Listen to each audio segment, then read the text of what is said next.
Canal Pretos FC no YouTube para falar a respeito de mais uma rodada da Série A do Brasileiro. Peço o like de vocês. Sempre uma honra muito grande contar com todo mundo por aqui. Para começar a falar da arbitragem, porque eu estou abrindo o vídeo já aqui, Inter e Botafogo, Inter 2, Botafogo 3. É uma virada histórica do Botafogo, um resultado surpreendente, espetacular pelo que foi o início do jogo. O Inter faz 2-0.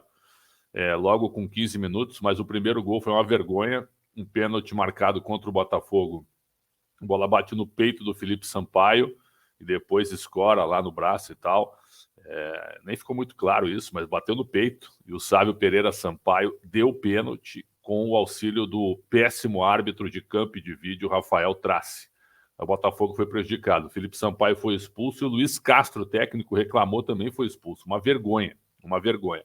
Grande vitória do Botafogo, 3-2 sobre o Inter, né? Um resultado espetacular e um vexame do Internacional, que ficou grande parte do jogo em vantagem com um jogador a mais e não conseguiu matar o jogo. Então, espetacular vitória do Botafogo e o fracasso do Internacional. Esse erro do Rafael Trace ocasionou no seguinte, a sua suspensão do clássico desta segunda entre São Paulo e Palmeiras. Pasmem, o Trace estava escalado junto com Elton Nunes, que foram os dois do VAR ontem no jogo Inter e Botafogo, para o clássico de hoje entre São Paulo e Palmeiras. E os dois foram afastados pela comissão de arbitragem, presidida pelo Wilson Luiz Seneme, que não fala, assumiu até agora, não deu nenhuma entrevista, não diz absolutamente nada do que tem que ser feito ou que vai ser feito, a arbitragem é um caos. E aí os dois vão ser substituídos pelo Rodrigo Guarizo do Amaral e pelo Vitor Metestani. Esses dois serão os árbitros de vídeo hoje, nesta segunda, entre São Paulo e Palmeiras. Uma vergonha o que a arbitragem fez em Porto Alegre. Que não deixou de ser um erro também em São Paulo. Vitória do Corinthians importantíssima, 1-0 sobre o Goiás, jogo fraco, tecnicamente, muito fraco. O Corinthians venceu com um pênalti inexistente, marcado pelo arrogante árbitro Braulio Machado Filho, né, e com o Wagner Reuei no VAR também. Pênalti que não foi. A bola bate no peito do jogador do Goiás deitado e depois escorre no braço. E o árbitro marcou, o VAR não chamou para revisão. O Goiás muito prejudicado, o Corinthians beneficiado. Acho até que o Corinthians ganharia o jogo, mesmo se esse pênalti não fosse marcado. O jogo foi fraco tecnicamente. E acho até que o pênalti do Bambu no Pedro Raul, eu particularmente daria. O puxão do Bambu em cima do Pedro Raul dentro da área. Então o Corinthians acabou sendo beneficiado num jogo fraco tecnicamente. O Corinthians segundo colocado com 25 pontos, vai muito bem na campanha com o Vitor Pereira, e acho que vai até o fim assim, acho que o Corinthians vai se manter nesse grupo, e o Goiás entra na zona de abaixamento, 17º com 14 pontos. Eu abri por esses fatos lamentáveis da arbitragem, porque essa foi a tônica de debate aí após a rodada. Aí volto para o início da rodada, 13ª, com Cuiabá e Ceará 0-0, um jogo duro, um jogo físico, pouco brilhantismo, poucas ações ofensivas. Cuiabá, 18º na zona de abaixamento com 13. O Antônio Oliveira estreou e ainda não ganhou, porque quando o Cuiabá ganhou do Corinthians não era ele que estava no banco.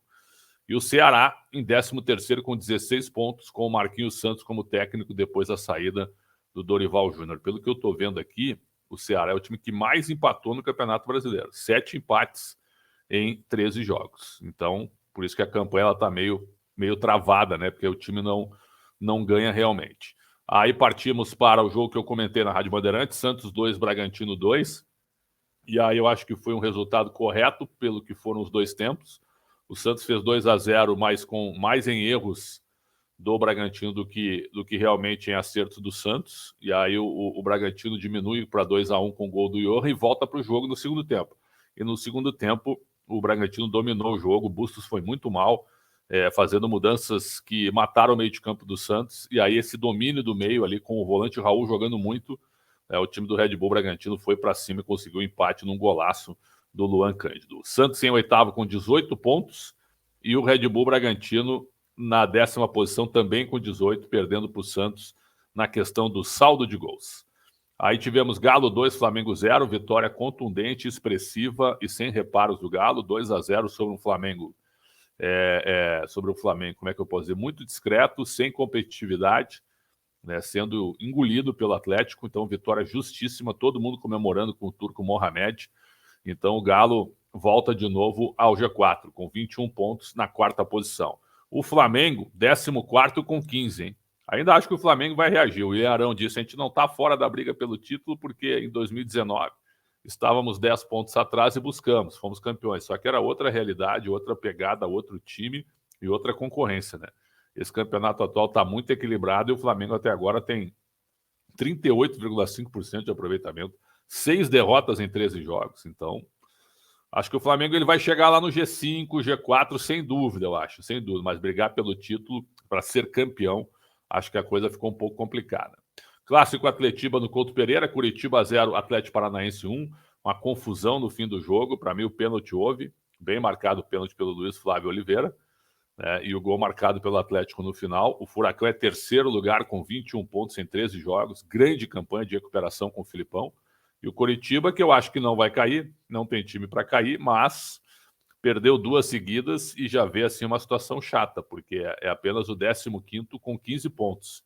E agora vai pegar o Inter na sexta-feira fora de casa. Então, Coritiba que é bom dar uma olhada aí. Começou bem o campeonato, mas os 3 últimos jogos deixaram uma impressão ruim. Fortaleza 1, América Mineiro 0. Fortaleza ganhou. O América jogou bem no primeiro tempo, mas Fortaleza fez o gol e o segundo tempo foi equilibrado. Grande vitória do Fortaleza, que já é 19º com 10 pontos. Juventude vai para a lanterna também com 10, com saldo de gols pior. Eu acho que o Fortaleza está jogando bola para não cair. Tem time para não cair. E vai fazer uma campanha de recuperação agora, vivendo jogo a jogo, que realmente não é algo muito fácil. Mas a diferença que era de 7 pontos para o Goiás, que era o 14º, ela caiu para 5 agora. Fortaleza é 19º com 10, o América é 16º com 15. Era uma espécie de confronto direto. E Fortaleza vai evoluir, sem dúvida nenhuma. Tivemos Atlético Goianiense 3, Juventude 1. Juventude largou na frente, como tem largado a maioria dos seus jogos, e não segurou de novo no segundo tempo, sendo engolido pelo Atlético. E com 2 vitórias consecutivas, ele avança para 16 pontos, né? Na realidade, com uma vitória contra o Fluminense, perdeu para o Palmeiras e agora ganha do Avaí. É isso, com 2 vitórias nos últimos 3 jogos, pulou para a 12ª posição com 16 pontos. O Dragão tem um time bem ajustado. Então, esse time eu acho que também é time para permanecer na primeira divisão. E o Juventude do Eduardo Batista, lanterna com 10 pontos em 13 jogos, apenas 2 vitórias. É uma situação muito delicada. O Juventude é fortíssimo candidato ao rebaixamento, porque não tem elenco, né? Não tem elenco, tem jogado bem algumas partidas, eu repito, os primeiros tempos bem, mas não consegue aguentar e não consegue segurar um resultado. Fluminense 2, Avaí 0, grande vitória do Flu, 18 pontos em 13 jogos, pulou para a 6ª posição, e quando você vai pontuando e ganha um jogo, você vai lá para cima. E o Avaí perdeu, é 11º colocado com 17 pontos. O Avaí faz uma campanha muito boa para a sua realidade. O 11º, 43% de aproveitamento. Eu acho que o Avaí está fazendo campanha para permanecer, mas ainda falta muita coisa. E a diferença do Avaí hoje, 11º, para o Goiás, 17º, é de 3 pontos. Então, muito cuidado vivendo jogo a jogo. Essa é a realidade da Série A do Brasileiro. São Paulo e Palmeiras vão se enfrentar e após o jogo estaremos aqui para falar do jogo. Palmeiras primeiro 25, Corinthians segundo 25, Furacão terceiro 21, Galo quarto 21 é o G4, zona de rebaixamento. Goiás 14, Cuiabá 13, Fortaleza e Juventude 10 pontos. Muita coisa ainda vai mudar, mas que a CBF tem que dar um jeito nas arbitragens. O Wilson Luiz Sinem, que é um cara muito legal, a situação piorou. Realmente piorou e não dá mais para que os árbitros errem tanto no VAR, brigando com imagens e com critérios totalmente diferentes, tanto dentro de campo como na cabine do VAR. Realmente uma vergonha. Canal Pretes FC no YouTube, muito obrigado pelo carinho e pela audiência. Um grande abraço, saúde para todo mundo e até a próxima.